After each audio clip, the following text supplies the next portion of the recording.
기도 드리옵나이다. 아멘. 성경 말씀 보도록 하겠습니다. 시편 50편입니다. 시편 50편 7절에서 15절의 말씀 함께 보시겠습니다. 구약성경 838페이지에 있습니다.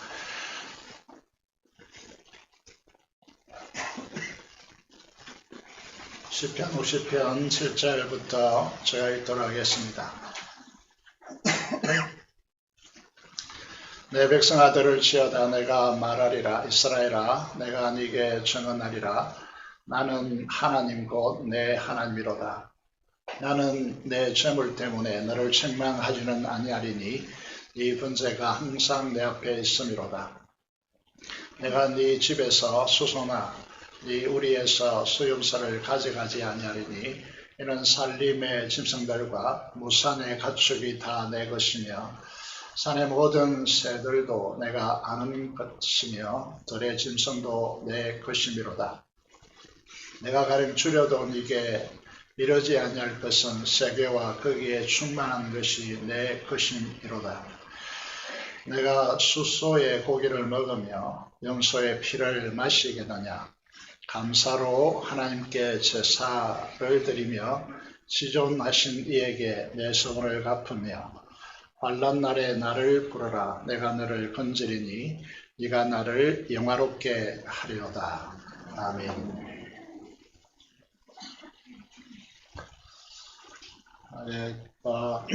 추석과 마찬가지로 기독교 절기에 있어서 최대의 명절 중에 하나가 추수감사절입니다.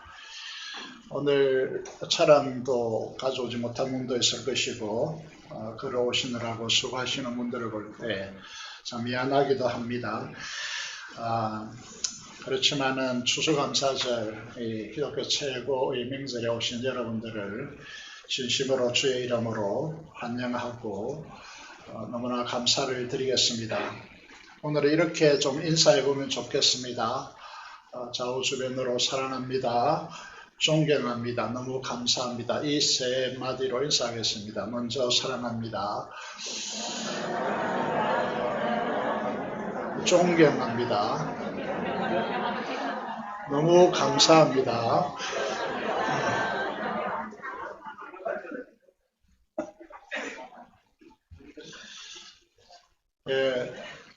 여러분들이 이 자리에 오시면서 어떤 마음으로 하나님께 나왔습니까? 미가서에 보시면 내가 무엇을 가지고 여호와 하나님 앞에 나가며 높으신 하나님을 경외할까? 라고 그렇게 말하고 있습니다. 1년 된 송아지, 1000 곱하기 1000, 1000의 수양, 만 곱하기 만만의 강물 같은 기름으로 하나님 앞에 나간다 한들 하나님께서 기뻐하시겠는가? 그리고 몰렉이라고 하는 신을 예배할 때에 허물 때문에 마다들을 희생 제사로 드린다 한들 내 영혼의 죄로 말미암아 내 몸의 열매 그것들을 드린다 한들 하나님께서 기뻐하시겠는가? 하나님께서 구하시는 것은 이것이다 라고 말씀하고 있습니다. 우리 삶에서 정의를 행하고 인자라고 하는 것은 무엇인가 하면 언약적 사랑입니다. 하나님의 약속이라는 것이죠. 약속을 신뢰하고 사랑하고 겸손하게 너의 하나님과 함께 행하는 것이 아니냐라고 그렇게 말씀하고 있습니다. 하나님은 우리의 물질을 기뻐하시는 것이 아니고 우리의 삶을 통하여 하나님과 동행하는 삶을 통하여 우리 자신을 이 시간 드림이 하나님을 기쁘시게 하는 것이다 라고 그렇게 말씀하고 있습니다. 그러면 우리는 어떤 마음을 가져야 할까? 시편 69편 31절에서는 소곧 뿔과 굽이 있는 황소를 드림보다 하나님 여호와를 기쁘시게 하는 것이 무엇이냐? 그것은 내가 노래로 하나님의 이름을 찬송하고 감사함으로 하나님을 위대하시다 라고 하는 이 감사가 하나님께 기쁨이 된다라고 그렇게 말씀하고 있는 것이죠. 왜 그렇게 말씀하시는가 하면 오늘 우리가 읽은 본문에 보시면요. 하나님께서는 이 산에 산림 속에 가는 짐승들, 그리고 무산에 이제 있는 가축들, 산에 있는 새들, 들의 짐승들이 다 하나님의 것입니다. 다시 말하면 우리가 무엇을 하나님께서 부족해서 바치라고 하시는 것이 아닙니다. 하나님께서는 영이신 하나님이시기 때문에 다시 말해서 육을 가지고 있지 않습니다. 그래서 가령 만에 하나 줄인다 할지라도 너에게 요구하지 않을 것이고, 왜냐하면 세계와 거기에 충만한 것이 다 하나님의 것입니다. 그래서 하나님은 고기를 드시는 분도 아니시고 염소의 피를 마시는 분도 아니십니다. 그런데 우리에게 왜 감사하라고 그렇게 말씀하실까요? 이 감사에 대한 하나님의 명령은 너무나 분명합니다. 출애굽기 23장 16절의 말씀을 보면 이제 맥추절, 다시 말해서 밭의 농경사회 속에서요, 밭의 첫 곡식을 추수할 때 그 첫 곡식으로 나와서 하나님께 감사하라고, 이게 맥추절이라고 말씀하고 있죠. 그리고 연말에 곡식을 추수하여서 타작하고 이제 저장할 때 그때 절기를 수장절이라고 하는데요. 이걸 이제 다양한 형태로 부르죠. 초막절이라고 하고 우리로 말하면 추수감사절이라고 합니다. 이 초막절에 너희 하나님 여호와 앞에 나와서 반드시 그 하나님을 아련하라고 그렇게 말씀하고 있습니다. 이 세 절기에 하나님의 자녀들은 한 사람도 빠짐없이 하나님 앞에 나와서 감사하라고 그렇게 말씀하고 있습니다. 어떤 이유를 막론하고라도 유월절, 무교절이라고 하죠. 이게 딱딱한 음식을 먹는 절기입니다. 그리고 맥추절, 실질절이라고 합니다. 성령강림절이라고도 하고요. 그 다음에 수장절, 추수감사절은 어떤 이유를 막론하고서라도 모든 하나님의 백성들 하나님의 존재 앞에 나와서 빈손으로 나오지 말고 하나님 앞에 어떻게 말씀하고 있느냐 하면 각 사람이 너희 하나님 여호와께서 주신 복을 따라 힘대로 드릴지어다 라고 하는 말씀을 하고 있습니다. 그래서 우리는 반드시 이 감사절에 하나님을 믿는다면 하나님 앞에 나와서 빈손으로 나오지 말고 하나님께 힘대로 하나님 주신 복을 따라서 감사하라고 그렇게 말씀하고 있는 것이죠. 더 근본적인, 이렇게 감사하라고 하시는 근본적인 이유를 들여다보도록 하겠습니다. 하나님은 이제 창세기에 보시면요, 성경에서 말씀하고 있는 중요한 진리가 뭔가 하면 하나님은 우리를 하나님의 형상대로 창조하셨다는 것입니다. 이 중요한 말인데요. 하나님의 모습대로, 하나님의 형상대로 독특하게 다른 짐승들이나 새들과 달리 하나님 모습을 담도록 그렇게 창조하셨습니다. 이 하나님 형상대로 창조했다는 의미가요, 8가지 정도인데 4가지를 이제 앞에 부분을 말씀드리겠습니다. 첫 번째는 모든 인간은 하나님을 향하도록 창조했습니다. 그래서 사람들은요, 한결같이 신을 향하여서 예배하거나 숭배하고 있죠. 그래서 하나님을 향한 존재, 이제 우리가 오리엔테이션 이런 말을 영어를 쓰는데요. 우리의 방향성이 하나님을 향하도록 창조되었기 때문에 우리 예배하지 않으면요, 하나님 앞에 찬양과 경배를 드리지 않으면 행복할 수가 없는 그런 존재로 창조되었다는 것이죠. 두 번째로 인간이 아무리 똑똑하고 능력이 많고 가진 것이 많다 할지라도 그 사람도요, 하나님을 의지할 수밖에 없는 존재로 근본적으로 창조되어 있다는 것이죠. 네 번째부터 먼저 보면 하나님을 사랑하지 않으면 행복할 수가 없어요. 그런데 오늘 감사절을 통하여서 하나님의 형상대로 지음받은 존재는 하나님께 감사하는 존재라고 하는 것이죠. 그런 존재로 만들어 놓으셨다는 것입니다. 그래서 우리 삶에요, 감사가 없으면 여러분 삶이 결코 행복할 수가 없어요. 감사가 없는 인생은요, 행복할 수가 없습니다. 이게 하나님께서 창조의 원칙이라고 하는 것이죠. 그래서 우리가 읽지 않았지만 23절 시편 오늘 시편 50편을 읽었습니다. 23절에 보면 왜 우리는 감사하는가? 감사로 예배하는 자가 하나님을 영화롭게 한다. 여러분, 예배는 감사가 동반되어야 돼요. 그래서 감사로 예배하는 자가 하나님의 그 구원의 복락을 누리고 하나님을 영화롭게 하는 그런 삶을 누려가게 된다라고 하는 것입니다. 그래서 이 감사가 돌출되어지는 근본적인 부분은 무엇인가 하면 은혜를 알아야 감사하죠. 은혜가 있어야 감사를 합니다. 하나님께서 우리를 어떻게 사랑하셨는가? 이걸 알아야 우리가 이걸 은혜라고 말하는데 이 은혜를 알아야 감사가 시작된다는 점이죠. 그리스도인들에게 우리가 잘 알겠습니다만 하나님의 뜻이 무엇이냐 하면 모든 일에, 범사라 그러죠. 모든 일에 항상 감사하라고 우리에게 요구하고 있습니다. 그리스도인이라고 하면 그의 삶의 모든 일에 항상 하나님께 감사하는 존재라는 것이죠. 그런데 여러분, 우리의 삶을 들여다보면요, 감사할 게 별로 없어요. 감사하지 않아요. 감사의 삶을 가져가지 못합니다. 왜 그럴까요? 감사가 시작되는 지점이 무엇인가 하면 우리에게 하나님께서 사랑할 만한 어떤 조건, 경건의 능력이나 하나님께서 야 내가 너를 사랑한다라고 할 수 있는 부분을 우리가 가지고 있지 않았습니다.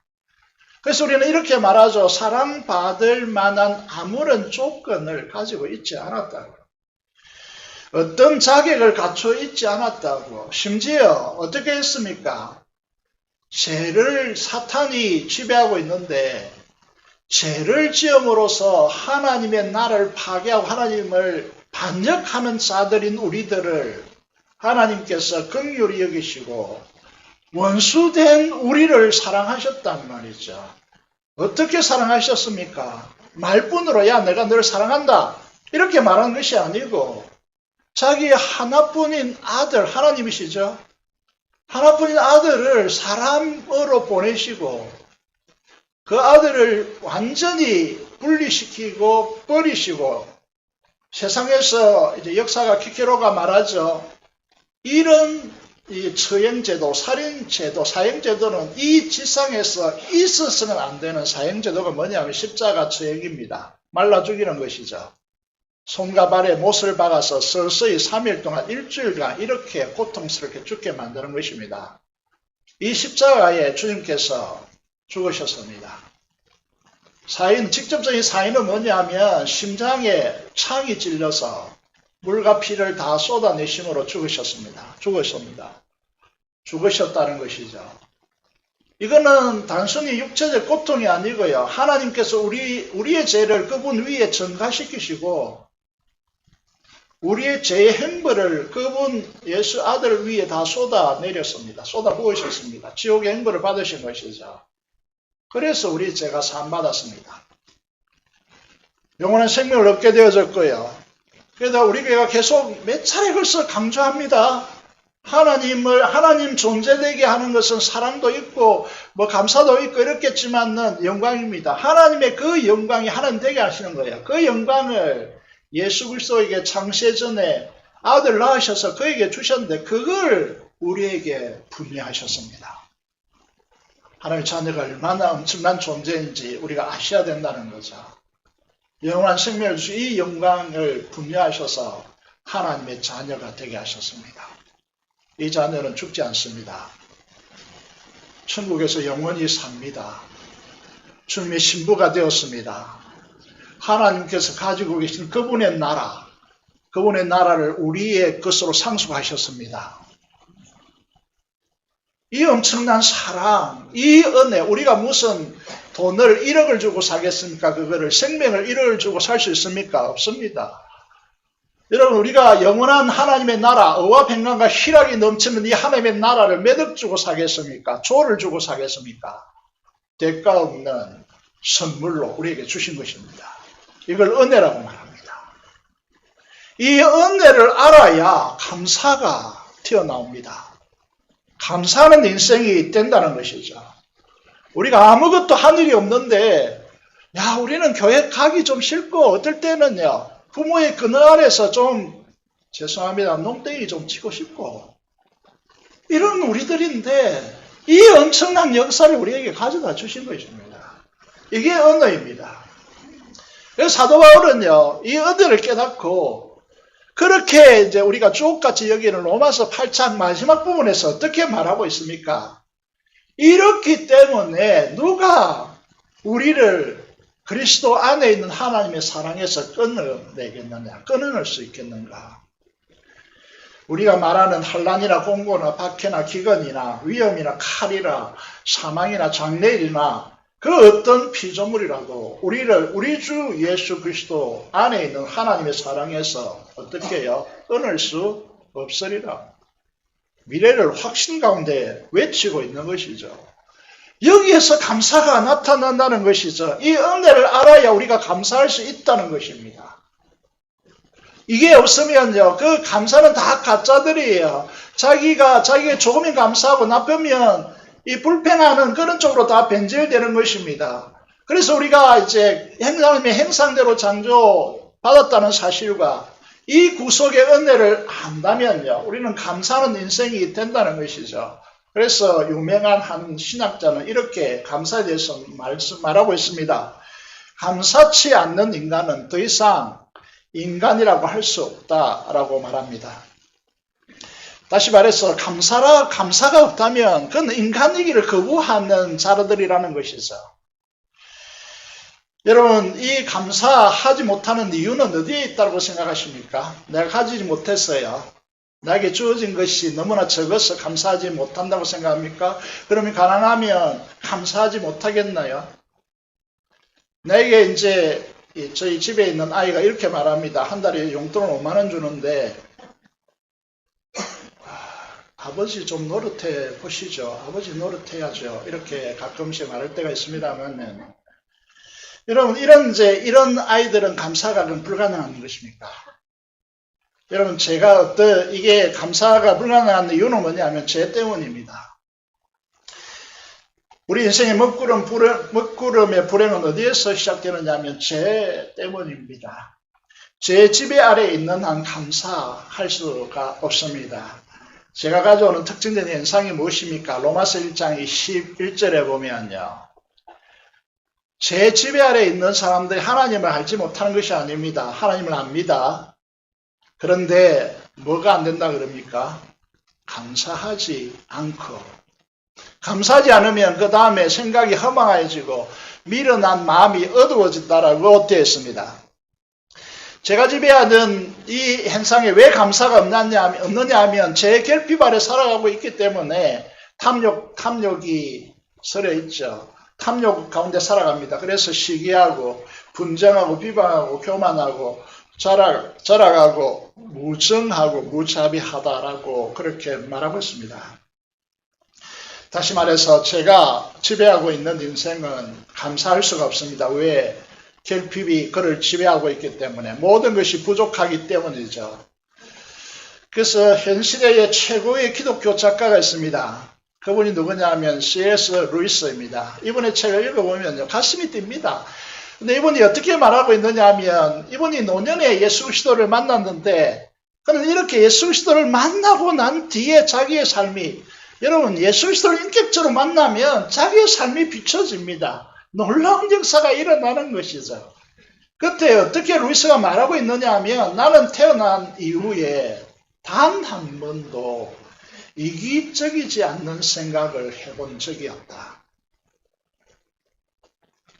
이기적인 삶을 살았다는 거죠.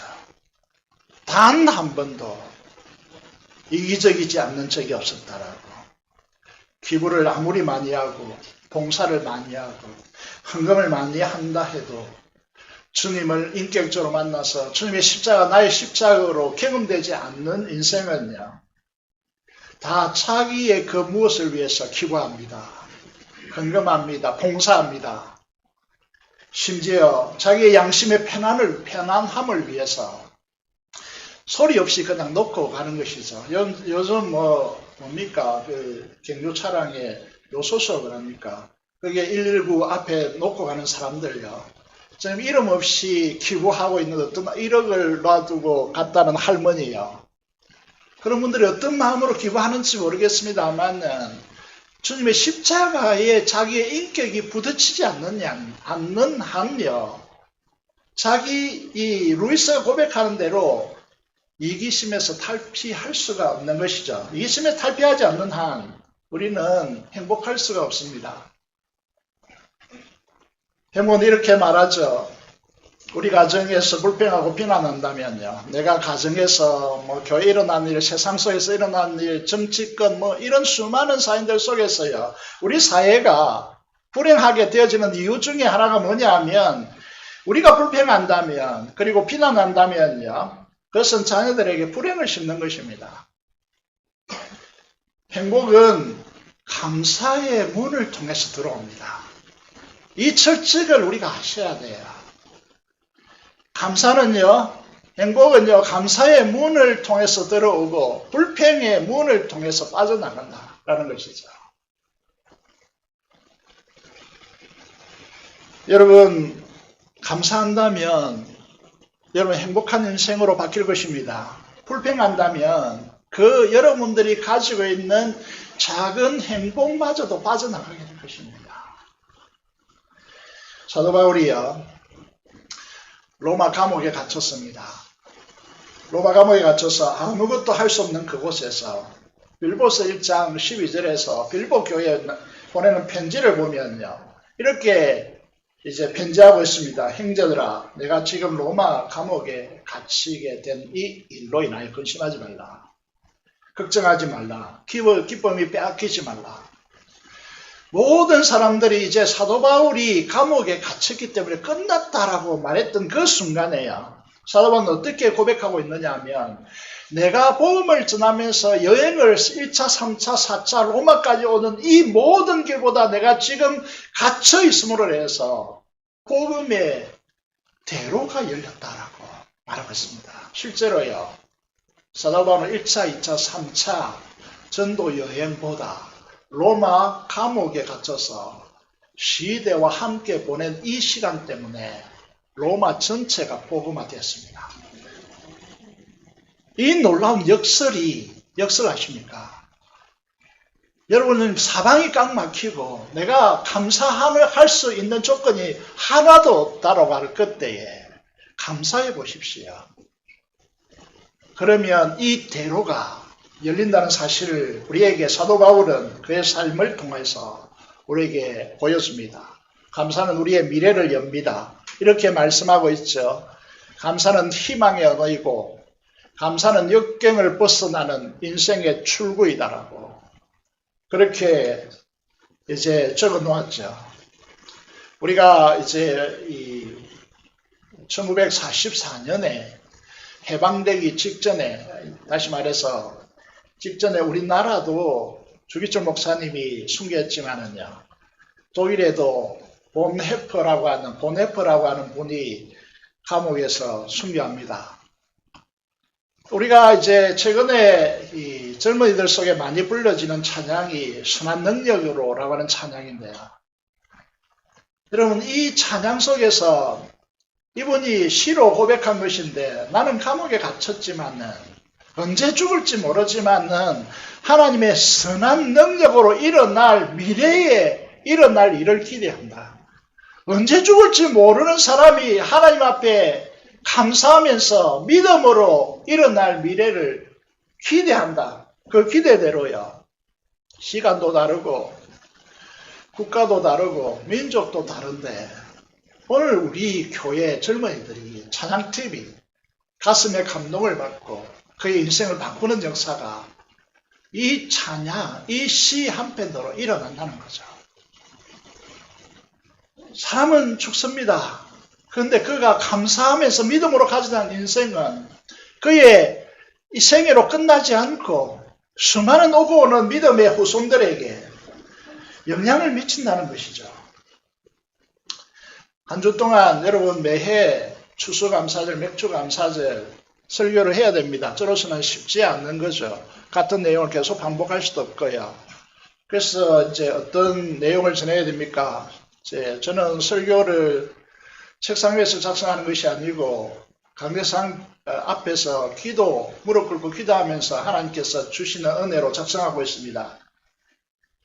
이제 하나님께 기도하면서요. 감사는 무엇과 같는가 하면 여러분 추수감사절 우리 교회에서 보내고 있지만은 이제 이 한 가족이 모여서 하나님 앞에 음식을 차려놓고 온 가족이 모여서 하나님께 감사하면서요. 이 감사를 삶으로 그의 자녀들에게 물려주는 이것은요. 최대의 유산이라고 저는 확신합니다. 제가 이제 이 감사가 무엇과 같은가 라고 하는 생각을 좀 해보면서 하나님께 기도하면서 하나님이 주신 은혜가 뭔가 하면 야 이렇게 좀 전했으면 좋겠다. 그게 뭐냐 하면 여러분 자동차를 가지고 계신데 자동차가 어떻게 돌아가는지 대부분 잘 알고 있을 것입니다. 요즘 뭐 이게 모르는 분들도 많겠지만 안에 실린더가 있어 가지고 이게 피스톤이 끊임없이 이렇게 요즘 뭐 전기차는 다른지 모르겠습니다만 그렇게 움직이죠. 움직이면서 이제 힘을 내어서 자동차가 굴러가는 것인데 이 엔진이죠. 엔진에. 그런데 거기에 반드시 윤활유가 필요합니다. 윤활유요. 부드럽게 만드는 윤활유. 만약 그 윤활유가 없다면 이 차가 이게 굴러갈 수 없을 것이고 만약에 윤활유가 없이 나아간다면 이 차는 불이 나서 탈 것입니다. 이 윤활유의 역할이 감사가 가져온다는 것이죠. 하나님과 사람들 사이에요. 이 윤활유의 역할을 한다는 거죠. 그래서 이제 이 언어를 이제 지어내야 되기 때문에 제 직업상 말이죠. 그래서 이런 언어를 지어냈습니다. 아름답고 부드러운 행복을 감사가 가져다 준다. 아름답고 부드럽고 아름다운 윤활유와 같은 행복을 우리에게 가져준다. 이 감사가요. 여러분 죄는 결핍되기 때문에 부정적인 언어, 비판적인 언어, 비난의 언어로 가득 차집니다. 그러면 그 언어를 사용하는 그 자녀들과 가정에 가는 분들이 불행하죠. 그죠? 그걸 거치십시오. 그 대신에 긍정의 믿음의 언어로 감사해 보십시오. 자녀가 바뀝니다. 그 가정이 변화됩니다. 여러분과 함께하는 그 직장과 함께하는 사람이 변화됩니다. 진리를 말씀드리면 이제 이 박첨식이라는 분이 계십니다. 이분은 이제 천지 세무법인 회장이신데요. 회장이라니까 직원들이 많다는 뜻이죠. 그죠? 아버지가 일찍 돌아가시고 시골에서 홀 어머니 밑에서 이제 그 학생 시절을 보내고요. 우리 어머니 세대는 잘 아시겠습니다만은 교육열이 많았죠. 그래서 공부를 열심히 해가지고 세무법이니까 세무사에 합격했다는 뜻이겠죠. 그런데 어머니에게 호도할 시간이 왔는데 어머니가 치매에 걸립니다. 치매에 걸린 부모를 모시고 있는 분은 그렇지 않은 부모와 이제 이게 이해가 되지 않을 정도로 고통스럽습니다. 참 힘듭니다. 그래서 이제 이 박점식 이분이요. 감사 노트라고 하는 이 가르침을 받아가지고요. 감사 노트를 작성하기 시작했습니다. 너무 힘드니까요. 사람들은 왜 이제 뭐 보내라, 기간에 보내라 이렇게 하겠지만은요. 그렇게 하지 않고 어머니를 모시고 사는데 이런 이제 감사 노트를 씁니다. 어머니가 살아 계신 것만으로도 감사합니다. 두 번째, 내 어머니의 아들이라 감사합니다. 세 번째, 정신이 혼미한 지금도 내 아들이라고 알아봐 주셔서 다른 기억은 없는데 이 치매라는 것이 한 기간에 딱 소멸되는 기억 상실증이지 않습니까? 어릴 땐 아들을 보니까. 그래서 이제 연로한 성도님 요양병원에 가서 신방합니다. 그러면 사람들이 막 묻죠. 알아보겠냐고. 그러면 이제 목사입니다 하면 그 가족도 얼마나 기뻐하는지 저도 정말 기쁘고요. 그래서 아들이라 알아봐 주시는 것만으로도 감사하다라고 말합니다. 이렇게 적고 있습니다. 어머니가 치매에 걸린 뒤 어머니에게 감사한 일, 감사 노트에 뭔가 1000가지를 적었다. 1000가지를. 그러면서 느끼는 은혜가 뭔가 하면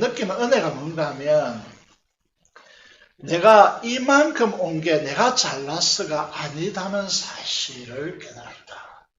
이게 얼마나 인생의 큰 복이지. 이거는 억만금을 주고도 바꿀 수 없는 인생의 보물인 것이죠. 이 깨닫는 게요. 그래서 그렇게 말합니다. 지금 코로나 바이러스 시대를 살아가고 있는데 우리에게 감사 바이러스가 필요한 때다. 이렇게 조언합니다. 하루 하나만 감사해도 우리의 내 구조가 아예 바뀌어버리고 나와 가족과 사회가 변화된다는 겁니다. 그래서 이 세무법인, 전지 세무법인 회사가요, 그 직원들이 전체가 행복해진다는 것이죠. 여러분, 이 말은 무슨 말인가 하면 우리가 이제 여러분 가정예배 이제 이번에 여름 성경학교 성경 교재 주제를 저보고 써 달라고 해가지고요. 그래서 쓰는데 여러분 이 가정예배를 회복해야 된다 이런 이제 내용으로 많은 것들이 써져 있어요. 저도 보고요. 여러분에게 묻고 싶습니다. 여러분 저녁에 가족들이 모여서 기도하기 전에 감사할 내용을 함께 나눈다면요. 여러분의 자녀들의 신앙, 여러분의 신앙은 획기적으로 변화될 것입니다. 이 민족을 살려낼 것입니다. 이 작은 운동이요. 그래서 삶의 변화와 행복은 어디에 있는가 하면 감사에 있다는 것이죠. 감사요. 우리 금요일에 저도 잘 모르는 찬양인데 배웠습니다. 은혜라고 하는 찬양인데 이 찬양의 내용의 가사를 보시면 내가 누려왔던 모든 것들, 지나왔던 모든 시간들, 걸어왔던 모든 순간이 예수 그리스도를 인격적으로 만나고 그 십자가, 그 놀라운 사랑, 그 은혜를 경험하고 난 뒤에 어떻게 느끼게 되는가 하면 당연한 것이라고 여겼던 것들이 당연한 것이 아니라 은혜였소라고 고백하게 된다는 거죠.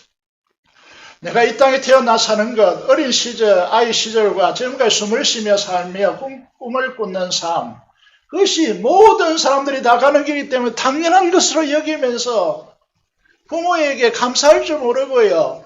부모라면 당연히 그렇게 해야 되지. 다른 부모와 비교해 가면서요. 내 부모는 왜 이런가라고 그렇게 말하고 자신을 한없이 한탄하면서요. 나는 왜 이렇게 머리가 나쁘지? 이런 방식으로 불평하면서 살아왔지 않았습니까? 그런데 주님의 은혜를 경험하고 난 뒤에 이 모든 것들이 다 하나님의 은혜였다는 거죠. 우리가 하나님의 자녀로 살아가는 것이 당연한 것입니까? 제가 이제 대학교 다닐 때 전도를 하는데 목사 아들이에요. 그것도 유명한 교회 목사 아들이에요. 그래서 전도했습니다. 그런데 믿어지지가 않는다는 거죠. 아무리 믿으려고 해도 믿어지지가 않는다는 거죠. 눈물 흘리면서 이 기막힌 사연을 들으면서 여러분 믿는다. 하나님의 자녀로 살면서 오늘 찬양하고 예배하는 삶, 이 복음을 전할 수 있는 이 축복이 당연한 것입니까? 은혜입니다. 그래서 고백합니다. 당연한 것이 하나 없는 모든 것이 은혜 요소라고 고백하게 되는 것이죠. 여기에 행복이 있습니다. 여러분 이 순간에 우리가 생각해 보셔야 됩니다. 목사님 설교하는 것이 당연하고 우리는 설교 들어주는 것이 당연하고 우리가 어떤 교회는 이렇게 말합니다. 목사는 이제 양을 지키는 개와 같다고. 세퍼트라고 우리가 뭐 월급을 주고 고용했는데 당연히 해야지 이런 방식으로 하는데 사례입니다. 사례. 목회자들은 감사한다는 거죠. 여러분 삶의 모든 것들에 대해서 감사하느냐라고 하는 것이 우리의 행복의 척도이고요. 우리 교회가 정말 은혜 받은 교회, 축복의 교회. 오늘 장로 준비 기도하면서 뭐 제주도에서 많은 사람들을 만나고 그들이 우리 교회를 소개해 듣지 꼭 한번 가고 싶다. 이런 분들이 요즘 왜 그렇게 많아진지 모르겠어요. 여러분 이런 이제 이 부분을 보면서요 모든 것이 하나님의 은혜였어. 은혜라는 겁니다. 주변 한번 보세요. 당신이 여기 존재하는 것이 하나님의 은혜예요. 내가 당신 때문에 존재하고 있다고. 은혜라고. 저희 가슴에는 불만이 항상 가득 차 있습니다. 그런데 이걸 좀 바꿔보려고 노력하고 있는데, 여러분 존재하는 것 자체가 나에게는 은혜죠. 은혜. 우리 교회는 이제 그동안 하나님께서 지켜주셨습니다. 많은 어려움이 있었지만 한 번도 여기에서 예배를 중단하지 않았고요. 하나님께서 오늘 우리에게는 많은 분들이 오고 있습니다. 그래서 이제 With the Revival이라고 하는 이 운동을 오늘로부터 전개합니다. 여러분 한국 교회를 향해 선포하고 또 우리 자신을 향해 선포하면서 With 함께 Revival, 이걸 이제 우리 재건교회 영어 공식 명칭입니다. 그래서 제가 Revival이라고 하는 찬양팀도 그렇게 되어졌고요. 그래서 이제 우리도 Revival 운동을 시작하고자 합니다.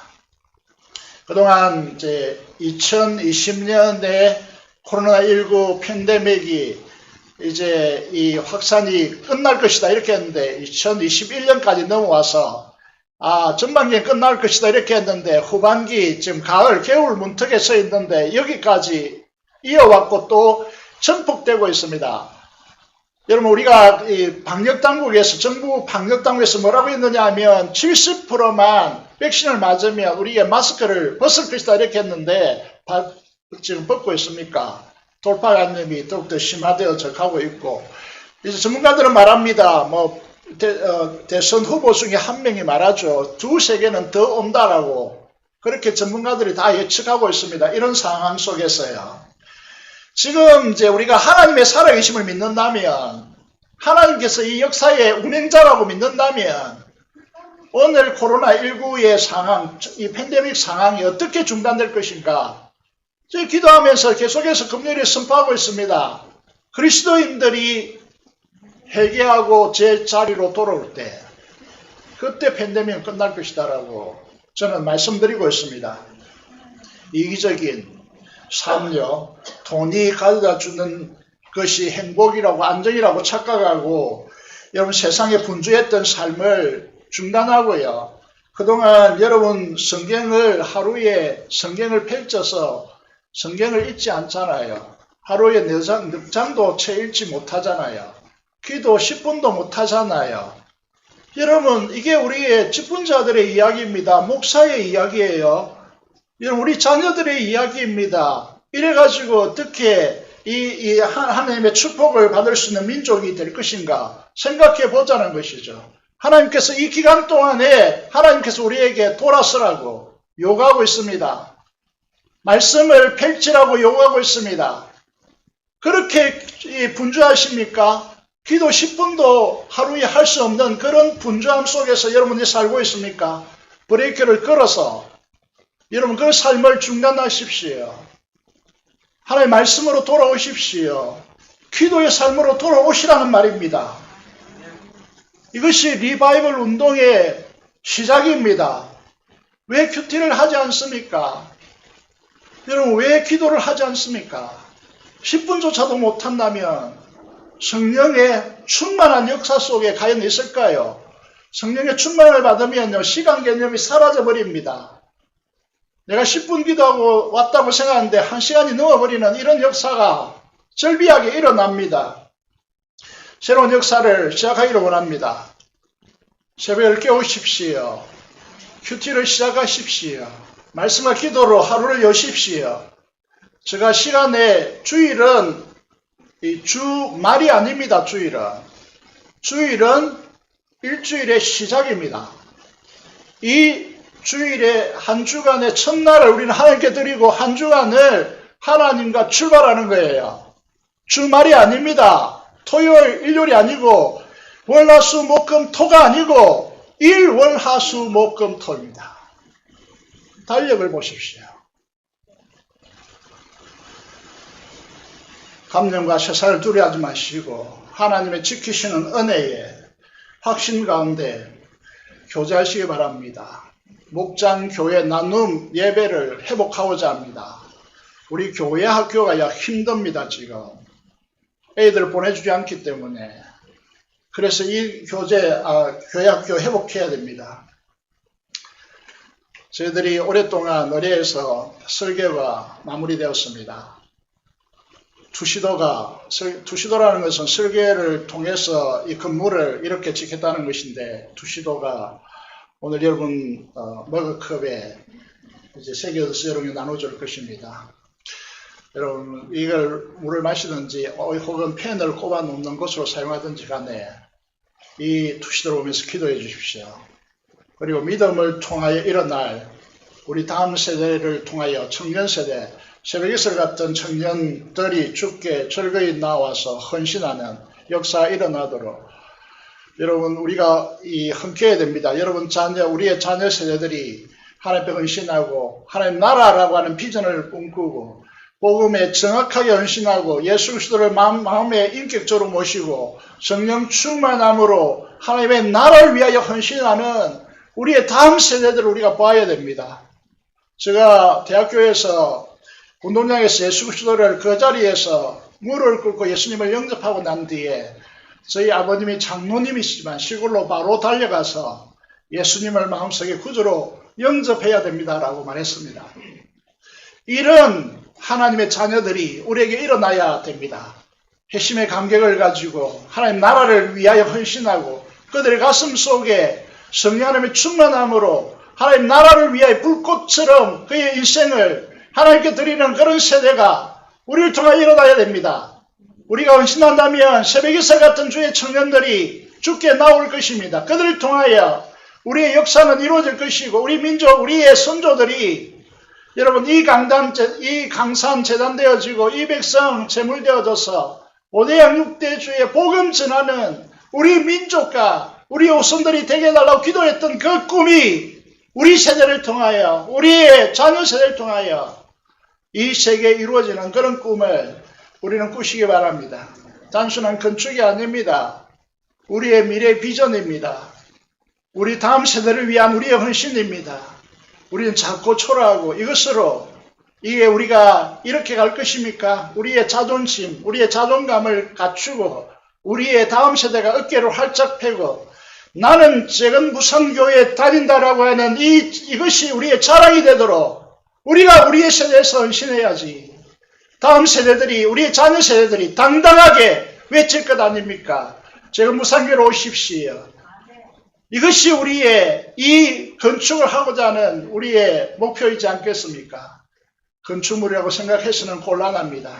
이 변화되는 이 지역 사회를 우리가 움직일 것입니다. 하나님은 그런 역사를 열고 있습니다. 여러분 이 건축을 통해서요 우리가 염려하던 모든 것들이 일시에 다 해소되어 버렸습니다. 이게 할 수 없는 조건들이 다 없어져 버렸다는 것이죠. 설계도면을 보면서 하나님의 움직이심을 기도하는 분들은 이걸 보면 알게 될 것입니다. 하나님이 역사하고 있습니다. 우리 교회에. 여러분 오늘 추수감사절을 통하여 여러분 사물을 딱 볼 때 어떤 사건을 딱 볼 때 여러분 이게 할 수 없는 것부터 부정적인 것들을 통해서 부정적인 것을 먼저 봅니까? 아니면 긍정적인 것 하나라도 그것을 찾아서 그것을 통해서 이루시는 하나님을 바라보십니까? 어느 쪽입니까? 우리 교회가 믿음으로 하나님께서 우리의 순종을 통하여 미라실 그 미래를 바라보면서 하나님 앞에서는 우리 모든 성도들이 되시기를 감사를 통해서 믿음의 역사를 가져오는 통로가 되시기를 주님의 이름으로 축복합니다. 기도하겠습니다. 하나님 감사로 우리 인생이 행복해질 수 있도록 축복하여 달라라고 민족공과 통일과 파스터의 선교사를 위해서 한 음성으로 기도하겠습니다. 살아계신 아버지 하나님 은혜를 감사합니다. 우리를 하나님께서 축복하여 주시고 은혜를 풀어주시기를 간절히 손을 드립니다. 하나님께서 우리를 축복하여 주시고 코로나19 팬데믹으로 움츠렸던 예배 회복이 일어나게 하시고 영적 일상의 회복이 일어나게 하시고 경건의 능력의 회복이 일어나게 하시고 주님과 연합된 삶의 동행이 일어나게 하여 주시고 교회가 부흥되기를 간절히 소망합니다. 하나님께서 역사해 주시고 이 모든 것들을 감사의 은혜로 갖고 감사로 역사되어지는 헌신의 역사가 일어날 수 있도록 도와주시옵소서. 오로지 하나님을 위한 삶이 되어질 수 있도록 하나님께서 역사하여 주시옵소서. 하나님께 축복하여 주시기를 간절히 손을 드렸고 우리의 가정과 우리의 생업터전과 모든 함께하는 사람들이 감사로 놀랍도록 변화되어지는 은혜의 역사가 있게 하여 주시고 민족봉화 통일을 받은 선교사를 통하여 일하여 주시고 피없는 통일을 속히 허락하여 주시옵소서. 감사드리는 우리 주 예수 그리스도 이름으로 기도드리옵나이다. 아멘.